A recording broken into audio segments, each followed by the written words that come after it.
Magical Maiden's Paranormal Vlog. I'm Magical Maiden. So thanks for joining me today on my paranormal vlogs. I want to talk about was a lot of you aren't familiar with so I want to talk about Mandela effects and timeline changes. All right.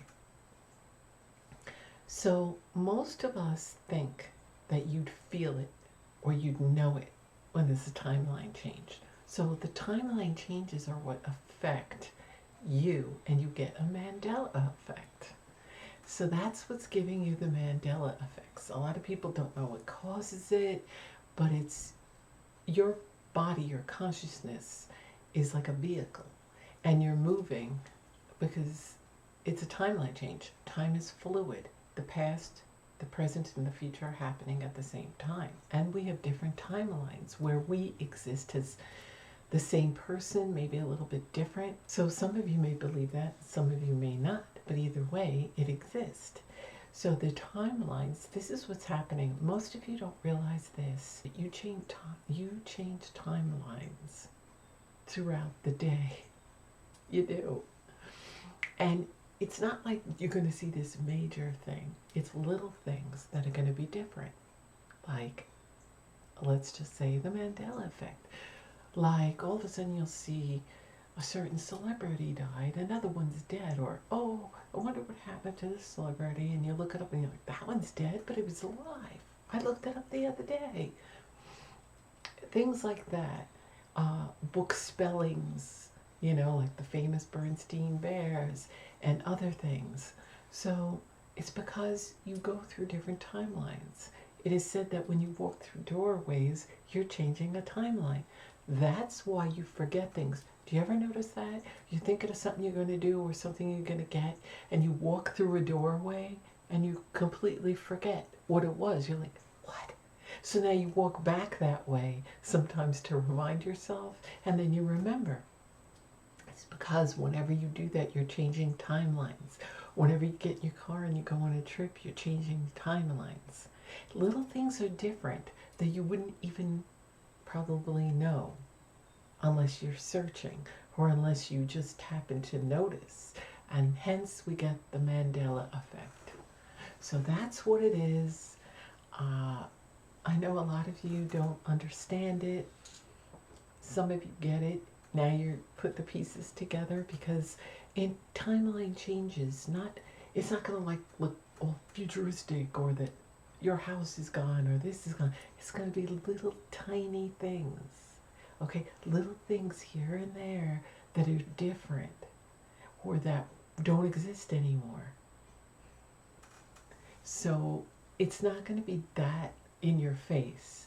So just so you know that. So one person can go through timeline changes at least 15 to 20 times in one day. Some maybe only 5 to 10 times, some maybe 3 to 5. And here's an example. Like me and my husband would be talking, we'd have a conversation, and then like a couple of hours later or the next day, I do something, I'm like, don't you remember? I told you I was doing that? Don't you remember I had a whole conversation and you said this, this, and this? And he'd be like, what? You must be dreaming because I never had that conversation and I never agreed to that. And what? I never said those things. You're dreaming. I never said. I'm like, yes, you did. We sat right here. I was right in front of you. We had this conversation. You said this, this, and this. And he'll be like, no, that's because I was in another timeline than him.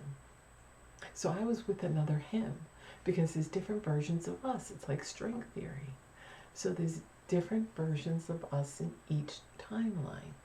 And we are going in different times. So I was talking to another version of him. And so he, in essence, wasn't really there, but he was. It's just the other version of him was there. And that version of him was having the conversation with me. I know it might be a little confusing for some people, but it's really as easy as it sounds. So he has no recollection because that wasn't his version. That was not the version that I'm speaking to at the moment, it was a different version that I was speaking to the day before a few hours ago. So that's what kind of happens.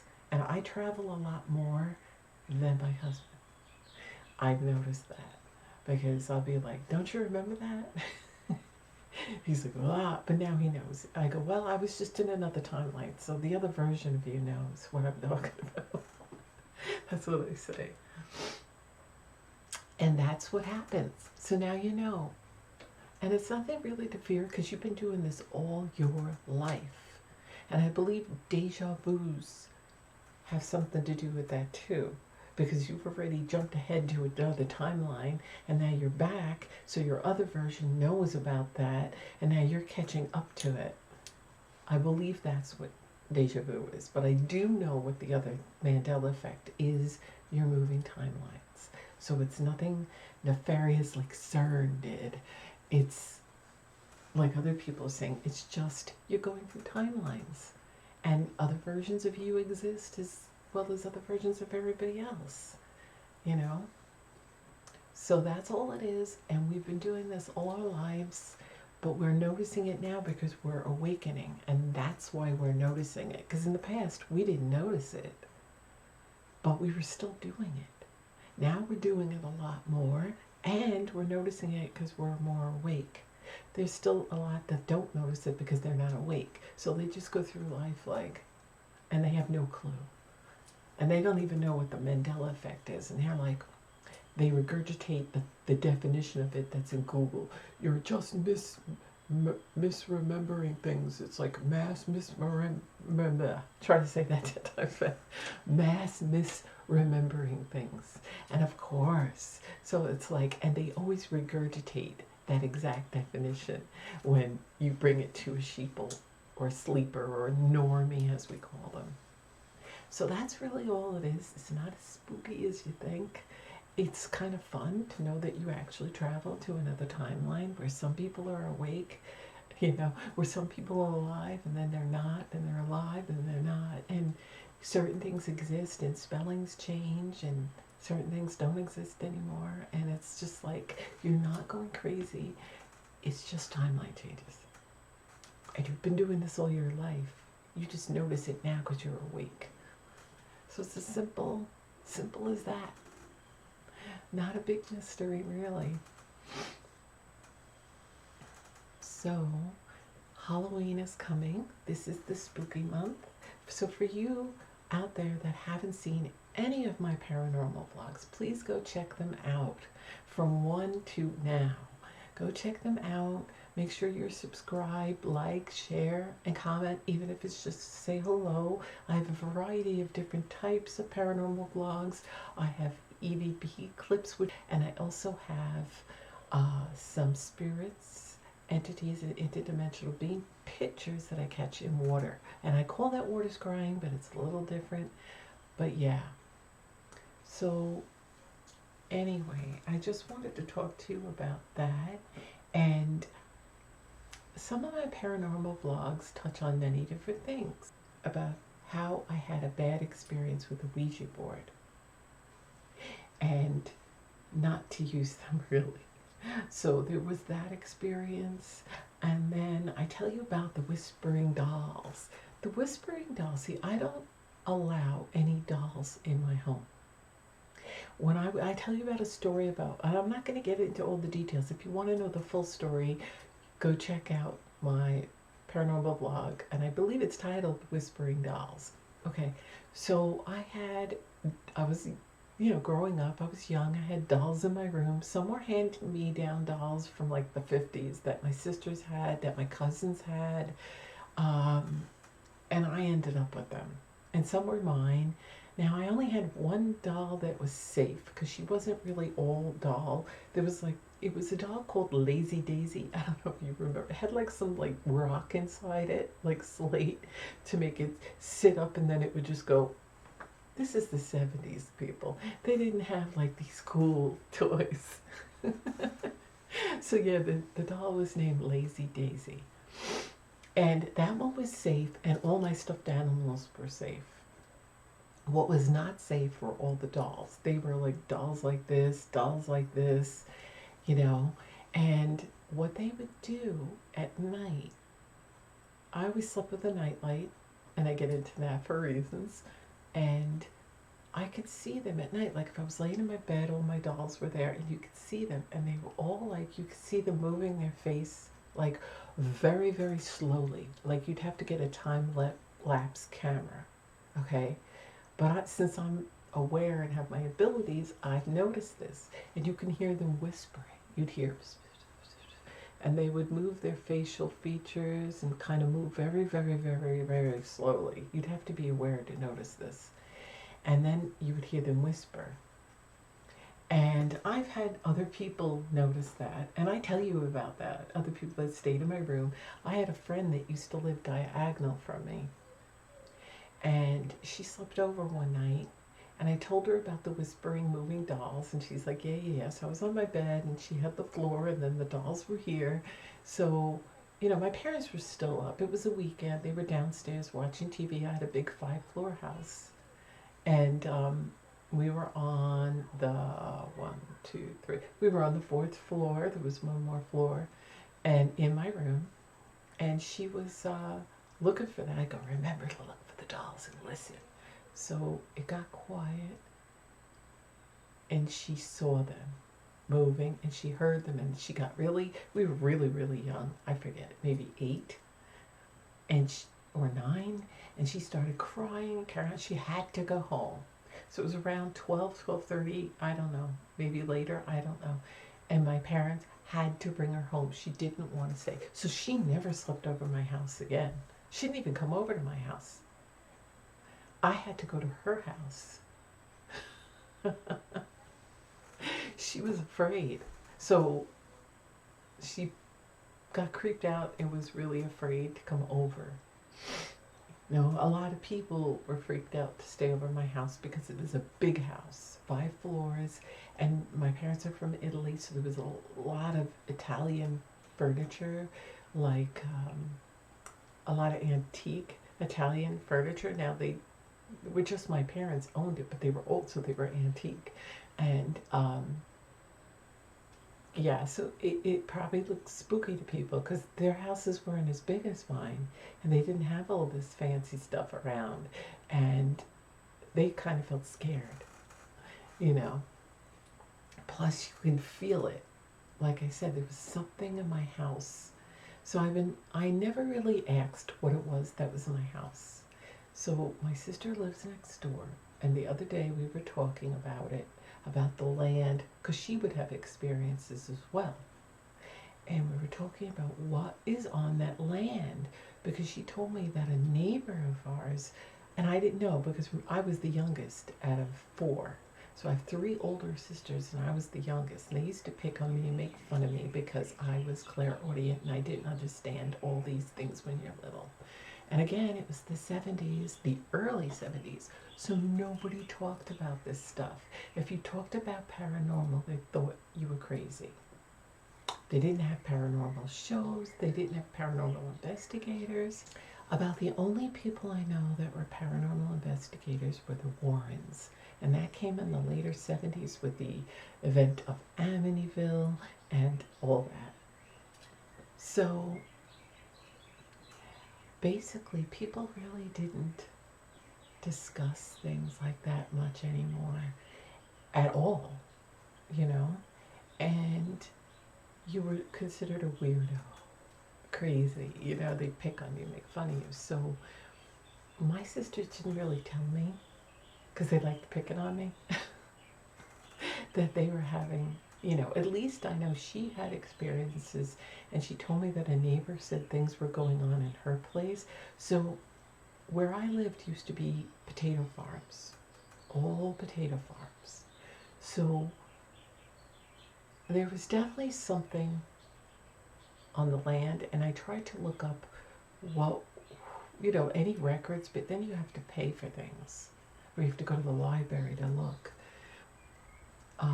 I know the family that actually owned the farms that were in my neighborhood. They used to live, I had a corner lot, my family. And then on this side, diagonal, was a house, we used to call them the Crazies. They were original farm people, real hillbilly-ish. Their father had died. Their house was like a farmhouse, and they had a barn and everything, but they used to own all the property. My lot, that lot, they owned so much farm, but they sold it off in the 50s when the father died. And the mother wanted to start selling off land for money because she couldn't, and she had 2 sons. And I remember the one was a big guy, and he always wore overalls. The other one, they had the typical rundown, old-fashioned pickup truck. And the problem was, now it's built up, the neighborhood, and they're still acting like it's farmland. And the one guy, I think he was a little crazy, he used to shoot at the birds. He'd be like, shut up, and he would take his rifle and shoot at the birds. You're in a regular suburban neighborhood, okay? So my father would call the cops, and they're like, you can't do that anymore. Whatever you did when it was all farmland, it's not farmland. You've got a neighborhoods, houses, people. So we used to call them the Crazies because the mother used to be in like a wheelchair, and she was big, and the kids, the grown guys, were like real hillbilly. At least the one was really weird. And yeah, he was always firing his gun off early in the morning, and you can't do that. So they were really a nuisance. My father couldn't stand them. So I know that they were there prior. But I believe it was whatever it was before they owned it. Something went on with the land. Do you know what I mean? It was like something, I don't know what it was. I know there's a lot of Indians there, and again, the Indian burial ground crap. I don't know about that. I couldn't tell you, if there was one. So I'm not really sure what went on with that. It's Long Island, New York. So I was just wondering, in Nassau County, what could be there. So yes, the Amityville house, that's Suffolk County, but I have seen the Amityville house. I remember when the movie came out, my ex-brother-in-law then, just going out with my sister, it was 1977, 78. I remember all his friends were hanging out at the house, and they're like, let's go, because they just saw the movie, and they wanted to go past the house. Everybody was doing it. That's why they changed the number and changed the way the house faced, like the door, and they took those windows out to deter people, but it didn't stop. And I still went there years later. And I remember he's like, let's go, and everybody was getting in their cars, and they were going to go past, and I remember I wanted to go, but my father's like, no. He's like, you're not going, because I was a little kid, and they didn't want me there, and I was like, I want to go. So I remember they all went past that house, but then I think I managed to go for a ride on another time when they went. But it's beautiful over there. I love it over there. The roads are so wide. The houses are so pretty. And you're out by the water, Long Island Sound. I didn't get anything scary because me and my friends once drove around there. It was around Halloween time. And I remember, I'm like, okay, it was at night. So I got out of the car and I just put my hand on the house. I didn't want to get in trouble because you're really not supposed to be there. I don't know if anybody was living there at the time. And I put my hand on the house and was trying to feel something. But I didn't feel anything. I got nothing evil. And I didn't get the sense, because I could get the sense, but I didn't get anything. So either what was there was now gone or it was dormant. If there was anything there at all. So I have to wonder.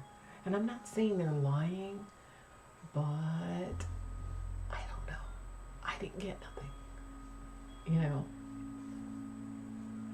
Even looking at it, I didn't feel ominous. I didn't feel that. There might be residual energies from the murder, the original owners, that the kid shot up everybody. because that's what happens. You'll get residual energy when a violent death. So that might be what it was, and then they conjured up this whole story and made it more, because that red room doesn't look like in the movie. It was just a closet that the kids used. It was like a little cubby closet. They had toys, and it wasn't, the whole thing was red. It was like a little section of the wall was like, I think, paint or wallpaper, and it didn't look like the movie at all. So, you know, make of it as you will. It could have just been sensationalized to get money. I'm not calling them liars because I don't know. You know, anything's possible. They could have had a haunting, but not quite as the way they were portraying. Like I said, it could have been residual. But then I don't know what that guy DeFeo was doing. He could have been a Satanist. He could have been doing black magic in his basement. Who knows? But once he left, there could have been still some of it around, plus residual. But anyway, whatever. So, I used to do fun things like that. There was a house in Massapequa, and it's probably still there. We used to call it the Witch's House. It had a red brick driveway, but it was like painted red, and it had an iron gate. And then all the way above, you can see lights. That's where we say they're doing their spells. And it had like a big well in the back. And I went by it all the time. Even maybe 14 years ago was the last time I was really in Long Island, that me and my sisters and my nieces took a ride there. But I believe it might still be there. My brother-in-law said he went in there because he delivers oil and worked on boilers back then. He said he went in there and they had like coffin handles for the handles. And it's really a weird house. And I forgot what else he said about it. So I really don't know if they just like the gothic-y look. Now this is going back from the early 80s that we used to go by this house. So if anybody's from Long Island, let me know if you know what I'm talking about. The Witch's House in Massapequa. Yeah. So anyway, great Halloween. I'm going to try to do a Halloween special, but I can't make promises. I've been very, very busy lately, and I get interruptions. So I just want to say, if I don't see you then, be sure to just check out all my paranormal vlogs, 1 through now. Have a binge, turn off the lights, light your candles, get some snacks, get comfy, sit back, and watch them. And I will see you in my videos, so have a happy Halloween. If I don't see you then and make a Halloween video like I normally do, I'm going to try, but again, I can't promise you. So happy Halloween and stay spooky.